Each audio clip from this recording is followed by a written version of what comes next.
Welcome to the hottest movie review on the internet today, the A-List Review.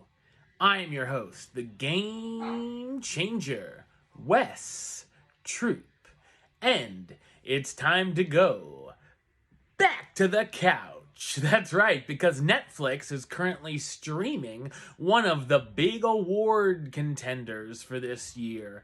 But is it as good as everyone says?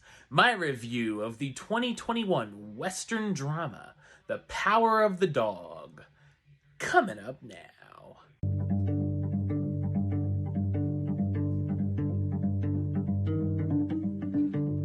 Set in 1925 Montana, two ranch-owning brothers, Phil and George Burbank, stop at an inn during a cattle drive and meet Rose, the widowed owner of the inn. While George quickly falls for Rose, the cruel Phil makes fun and mocks Rose's son, Peter, for having a lisp and his effeminate manner. As time passes, Rose and George marry and send Peter to school to study medicine and surgery. When Peter returns to the ranch, he finds Phil has continued to torment Rose, but the possibility of love could change Phil's ways. So what did I think of The Power of the Dog? I thought it's a well-made and ambiguous Western drama. The film is based on the 1967 novel by Thomas Savage. It's directed by Jane Campion, best known for directing The Piano, An Angel at My Table, and Holy Smoke. The film has fantastic cinematography with a number of wonderful shots of its breathtaking landscapes. This is a movie that gave me a lot to think about after it had ended, and I sat on it for a few days taking in all of these ideas. It's very much a slow burn movie that's not in a hurry to get to its point. The elements here are very drawn out, and there's a lot of moments where not much is really going on.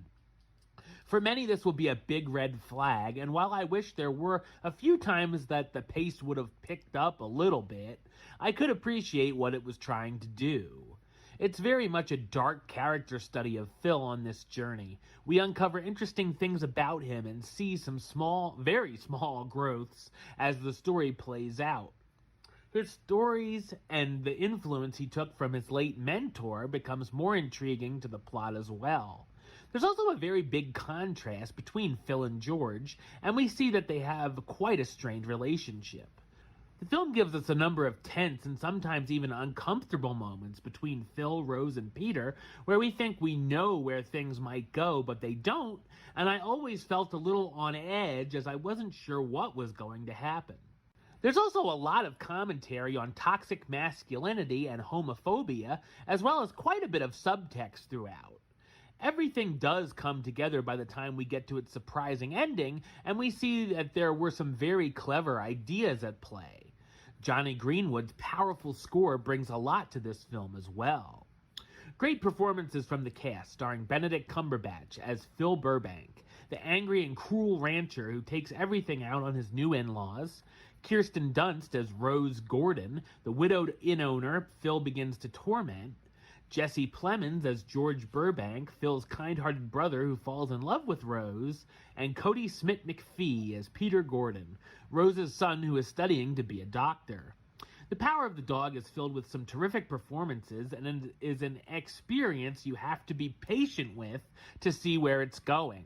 It's a film I'd say I can appreciate more than I enjoyed. I'm going to give it the number rating of 8 out of 10, which gives it the A-list rating of Do It. Alright, well that's the show. I'll be back with another review very soon. But until then, don't forget to subscribe right here on YouTube. youtube.com/westside515. Like the show on Facebook, facebook.com/WestTroopAlist. And of course, you can follow me on the Twitter and the Instagram @WesAlist. Until next time, Troop out.